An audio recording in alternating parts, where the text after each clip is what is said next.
Olá, sejam muito bem-vindos a mais um episódio de Assemias, um lugar onde a palavra respira, silencia e te suga para dentro de um mundo que é só seu. Eu sou Lia Petrelli e queria saber, você se lembra quando escreveu ou desenhou pela primeira vez?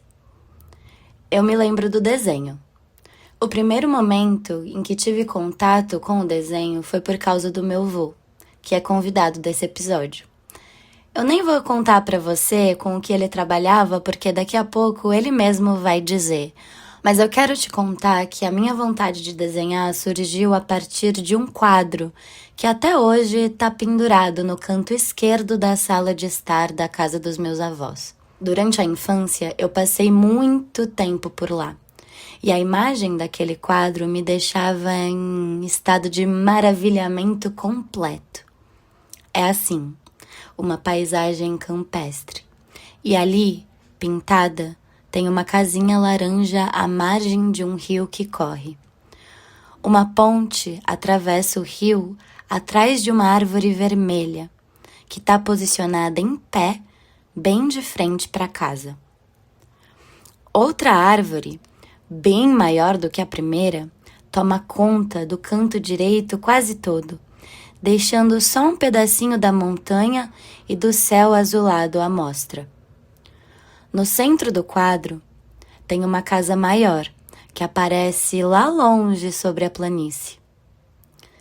Eu me detenho na árvore que quase não cabe dentro do quadro, pensando quão alta ela me pareceria se eu tivesse debaixo dela.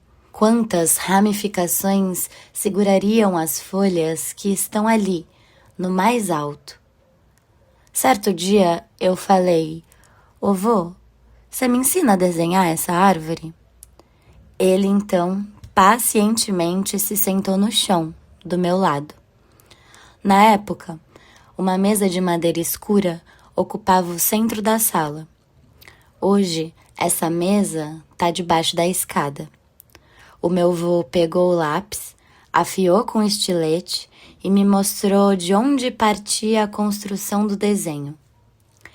Linha por linha, eu descobri o chão daquela paisagem. E seguindo fielmente as orientações dele, eu comecei o tronco, que subiria para a primeira folha rabiscada no papel. E assim, uma a uma, recomeçando inúmeras vezes até que a árvore toda se preenchesse de folhas. Esse momento me inseriu lá dentro do quadro, e a sensação bucólica de estar na mesma paisagem que eu via alterou a minha paciência, e a percepção do tempo se dilatou. Me parecia confusa, enquanto eu desenhava ramificações infinitas. O maravilhamento daquele instante permanece em mim até hoje. Toda a matéria-prima que eu preciso está contida nessa lembrança, que com frequência volta aos meus pensamentos enquanto eu estou produzindo arte.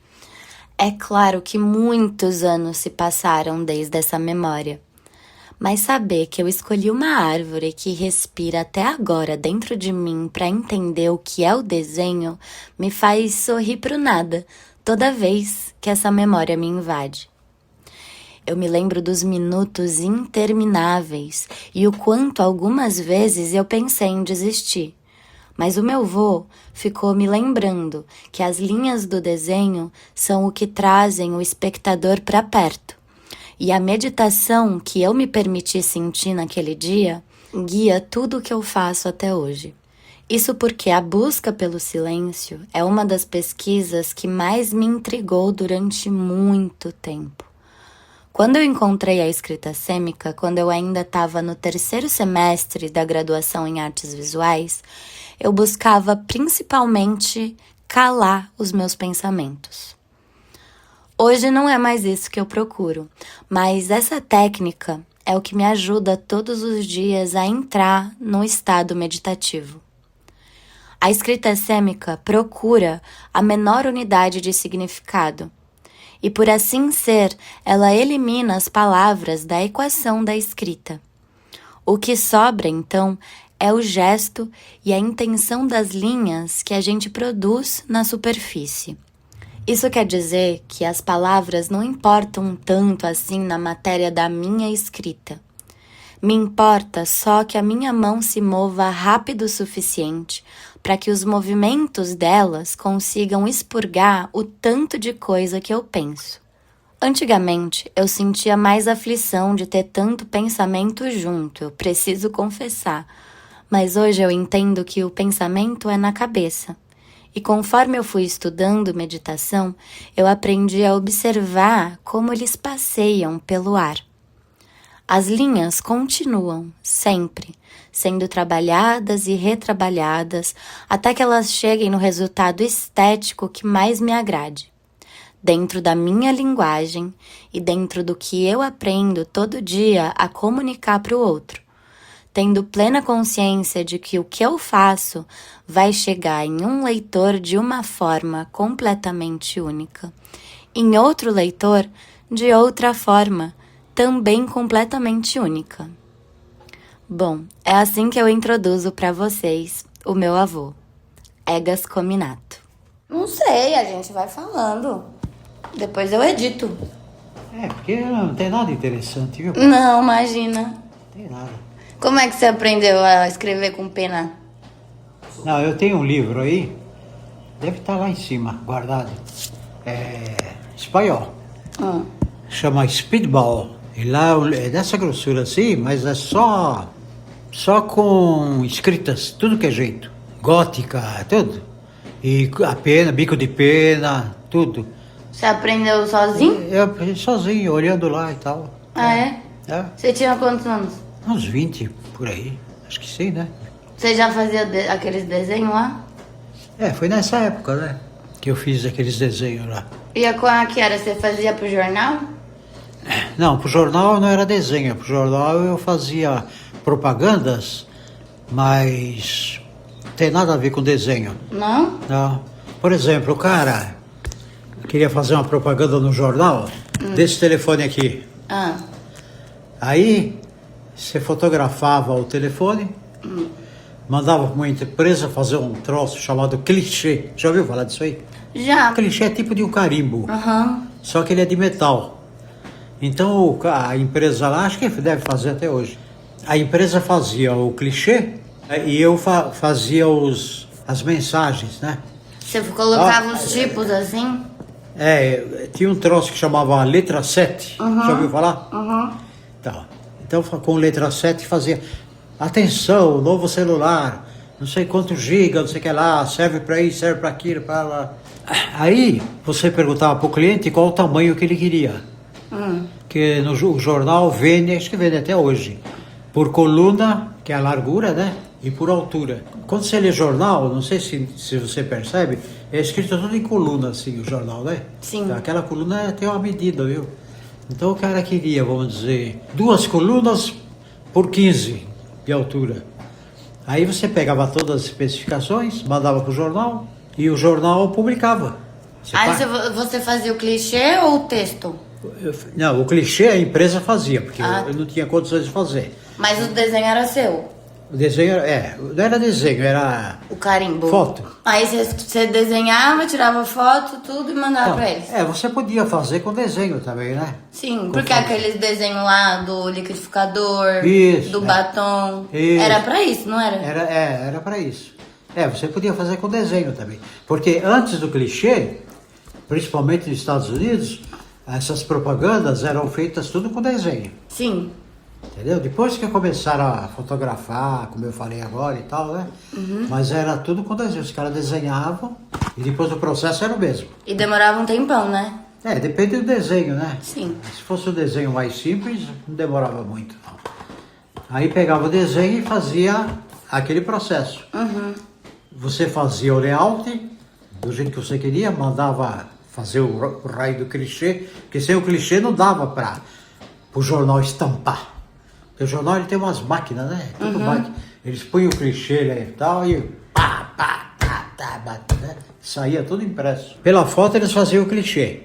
o clichê saía igualzinho a foto. Então você fazia um layout, certo? Do que você queria. A foto, colocava os dizeres direitinho, colocava tudo do jeito que você queria, naquela altura e tal. Aí você mandava pro jornal e o jornal publicava exatamente daquele jeito que você pediu. Você era designer, então, que nem eu. Acho que sim, né? Então eu andei fazendo isso aí, mas não muito também. Fiz alguns. Isso era quando? 1970, 72, 73, por aí. Aí você começou a estudar a pena por causa dos desenhos ou por causa da caligrafia? Comecei a trabalhar com pena assim só mais para praticar, né? Por curiosidade. Curiosidade para praticar, escrever convites. Você fazia, né? Convite de casamento lá do seu pai e da sua mãe, fui eu que escrevi todos. E assim. Mas tudo por diletantismo. Entendeu? Não era nada profissional, não. Igual a pintura. Pintura também. Aprendi sozinho. Só porque você gostava. Como hobby, Você fez escola, Moré? Fiz, mas não de pintura, né? De quê? Eu fiz essa escola de propaganda, esses negócios aí. Aí lá você aprendia a fazer a propaganda ou a desenhar? Ou os dois? Não, eu aprendi a fazer os desenhos, né? Da propaganda. Tá. Não, o cara falava assim, eu quero fazer uma propaganda de gravata. Aí eu tinha que bolar um troço que mostrasse uma gravata, um desenho. E mostrava pro cliente, né? Aí, uma vez que ele aprovasse, aí mandava ver. Eu fui convidado para trabalhar numa empresa que fazia anúncios em bondes e ônibus. Olha que legal! Antigamente os bondes e os ônibus tinham propaganda pra caramba. Hoje em dia não tem mais. Quando você entrava no vagão do bonde assim, em cima era propaganda dos dois lados. Um monte de propaganda de xarope, de remédio, pra dor de cabeça, bebida, refrigerante, tudo quanto é coisa. Foi mais ou menos nessa época também. Então, eu fui convidado, mas teve um problema. Eu ia começar como estagiário, entendeu? Entendi. Mas o problema é que eu tinha casado naquela época. Aí não dava, né? Aí não, estagiário não ganha quase nada, né? Eu tinha um emprego bom, que eu ganhava bem, então eu falei, não vai dar, né? Não vou largar o emprego que eu ganho bem para trabalhar como estagiário e ganhar uma mixaria. Só vou começar a ganhar bem quando eu for efetivado e tal, né? Podia, né? Mas é legal isso, eu não sabia disso. Companhia de Anúncio em Bonds. Bonds não tinha o E. Era DS, Bonds, que era inglesa, né? Depois que virou Bondê, aí era Bonds. Mas você continuou desenhando e pintando e coisas tudo. Só pra hobby. Deixa eu tomar um suco lá que tô com sede. Quer tomar um suco? Não, obrigado. Eu tô no chá, vai tomar suco. Olha o sol, vó. Olha. E vó, me fala uma coisa, você acha que a arte serve pra quê? Que o quê? A arte serve pra quê? A arte? Para exprimir o sentimento da pessoa. E a escrita? A caligrafia, vai. Eu acho que a caligrafia, ela exprime também o estado emocional, né? Porque a caligrafia é um negócio, né, que você tem que fazer com aquelas linhas, né? Todas combinando, né? E eu acho que também é um estado de alma, né? Eu acho que é isso. Quando você faz isso, você tá com o seu pensamento bem tranquilo, sabe? Né? Não tá sem problema, sem nada, porque se o cara tiver problema financeiro, problema de família, problema de... o cara não consegue fazer essas coisas aí. Ficar distraído, né? O cara... Porque demora, né, pra fazer. Demora e o cara tem que se desligar de tudo e caprichar só naquilo, entendeu? Então é uma coisa que realmente sai mesmo da alma da pessoa, né? E direciona, né, também, o pensamento pra um lugar específico. Isso, O cara que faz um troço desse, eu acho que ele tá com a consciência tranquila. Senão o cara não consegue fazer um negócio desse.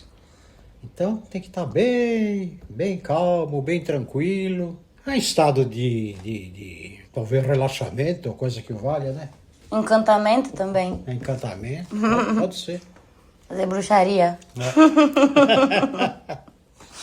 Legal, hein? É isso aí. Obrigado, viu? Bora. Você lembra quando você me ensinou a desenhar? Que eu pedi pra você me ensinar a desenhar? Que eu pedi pra você me ensinar aquela árvore ali, daquele quadro. E que eu demorei um tempão, você lembra? Lembro. Você falou que tinha que desenhar folhinha por folhinha. Fiquei um monte de horas fazendo o negócio. Ah, você viu como é que eles fazem? É. E você imagina quanto tempo demora pra fazer um negócio desse? Principalmente os de árvore e de flores e tal, né? Sim. Então, o cara tem que ter um espírito bem tranquilo, sabe? Pra fazer um troço desse, senão não faz, não. É verdade. Né? E você continua fazendo, né? Pra passar o tempo. Eu faço pra me divertir. Você tem que ver como passam as horas, viu? Então, você nem percebe, né? Ó, Eu fico horas também escrevendo. você começa a fazer depois do almoço, quando você olha já são 5 da tarde. 5h30 já. Viu? É justamente por esse estado de tranquilidade que eu me apaixonei quando eu era criança, tendo todo o privilégio de assistir o meu avô pintando quadro, camisa, boneca de rolo de papel higiênico, desenhando, toda hora. Toda hora. Você ouviu, né? Que ele faz até hoje para se divertir. E é assim, toda vez que eu chego na casa dele, ele tem desenho e pintura nova para me mostrar.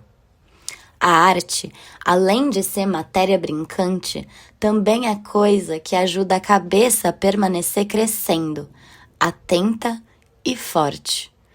O meu avô tem quase 90 anos e ele é assim, lúcido e presente. Eu não acho que seja coincidência, e nem DNA. Aliás, eu preciso te contar que a minha pesquisa em escrita sêmica deixou de ser algo que me tira do caos. Hoje, ela faz parte do Centro de Pesquisas Aplicadas em Direitos Humanos, do Departamento de História da Arte e Ciências Humanas da Universidade de York, lá na Inglaterra. Não é por modéstia que eu tô falando isso agora, não. É que eu quero narrar um pouco sobre como foi produzir o documentário Não Se Preocupe, Nós Não Temos Nada a Dizer, que acabou de ser lançado durante o evento Reparar e Renovar, as artes e o ativismo na era das crises e da mudança. Isso é uma tradução minha. O documentário só existe hoje porque eu fui convidada pela universidade para participar de uma residência artística lá em Nova Delhi, na Índia. E durante a residência, eu dei aulas de escrita sêmica para crianças e para mulheres que frequentam o projeto Rafugar, The House That Mends. Rafugar, em hindu, quer dizer um tipo de costura. Sabe quando você tem um tecido muito velho que você gosta muito? Tipo um cobertor que tem muitas lembranças guardadas. Ao invés de jogar fora, você faz um remendo. E aí esse remendo rasga, ou o tecido rasga em outro lugar. Você vai lá e remenda de novo. Eventualmente, esse tecido passa para os seus filhos. E eles continuam fazendo a mesma coisa. É isso que Rafugar quer dizer. Esse lugar recebe toda semana mulheres de Chahemba e Jassola, comunidades marginalizadas de Nova Delhi. Essas mulheres são de religiões diferentes e falam línguas diferentes. Mas elas se unem ali no espaço para entender aonde os seus problemas, os medos e os seus anseios se encontram e o que as torna semelhantes, mesmo dentro de realidades aparentemente distintas. Contextualizando. A Índia tem muitas restrições sobre o que uma mulher pode ou não pode fazer, como no mundo inteiro. Principalmente as mulheres muçulmanas, que são privadas de prazeres que para nós brasileiros são coisas cotidianas. Dançar, escrever, conversar com pessoas fora da sua comunidade. Elas são proibidas. Pois bem, eu sempre dou início às minhas aulas com uma meditação guiada, que vai nos mostrando o fora e o dentro dos nossos corpos. Quando eu dei aula para essas mulheres em Rafugar, não foi diferente. Essa meditação, inclusive, está gravada nesse canal e você pode escutar e experimentar no seu próprio corpo a qualquer momento que você quiser. Depois da meditação, eu propus um exercício que eu aprendi com a Bárbara Mello, que é pernambucana e tem uma pesquisa maravilhosa sobre os rasgos. A escrita não deixa de ser um rasgo, no papel e em nós mesmos, quando a gente se depara com a crueza que a escrita pode nos revelar. Eu conversei com as mulheres que estavam ali em roda fazendo minha aula e eu propus para que elas escrevessem de forma abstrata e com uma única linha sobre 3 sentimentos. Primeiro, um sentimento que te atravessa. Segundo, um sentimento que te conforta. Terceiro, um sentimento que te dilacera. Como todo mundo sabe, existem sentimentos que não têm nome, que a linguagem criada pelos humanos não dá conta de traduzir. Então, a escrita abstrata nos dá a ferramenta para conseguir comunicar o que são essas coisas sem nome. É por isso que eu gosto tanto dessa pesquisa, inclusive. Bom, como você pode imaginar, o resultado foi uma coisa, assim, magnífica. Essas mulheres, que muitas vezes não têm direito de dizer o que pensam, nem o que sentem no dia a dia, demonstraram muita destreza ao trabalhar com essa língua oculta, que nasce do dentro, do silêncio. Lógico, né? A gente não pode nem esquecer que é parte da cultura indiana a meditação. E é por isso mesmo que quando elas foram me contar o que elas estavam sentindo ou o que elas sentiram durante os exercícios, ou simplesmente me explicar o que elas estavam tentando dizer nas linhas, a linguagem era assim, simplesmente poética. Eu tenho aprendido que o silêncio também tem essa capacidade, sabe? De colocar a gente tão dentro da linguagem que a poesia acaba nascendo no depois. Quando a gente vai contar para o outro o que é que se passa dentro da gente. As línguas hindu, urdu e árabe são extremamente poetizadas. As palavras que eles têm para expressar certas coisas muitas vezes parecem ser mais úteis do que algo direto. E pelo que eu experienciei e estudei, isso vem da meditação. Fora que é uma coisa muito, muito linda de escutar, né? Quando eu tava lá na Índia, eu acabei visitando um evento chamado Tales of City, que levou a gente para passear na Velha Delhi, quando um dos primeiros poetas hindus existiu. Então a gente foi visitando os lugares por onde ele passava, as coisas que ele fazia, e no final desse evento a gente chegou numa escola. E quando a gente chegou na escola, teve uma peça que foi apresentada nessas 3 línguas, no hindu antigo, no hindu novo e no urdu.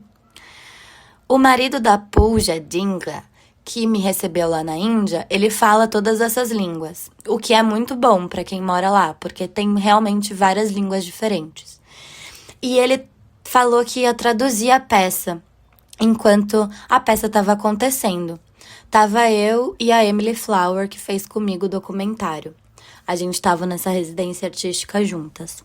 Ele começou a explicar e eu comecei a me confundir muito. E eu falei, olha, Hermit, eu prefiro assistir a peça. E aí, depois da peça, eu te conto o que eu achei.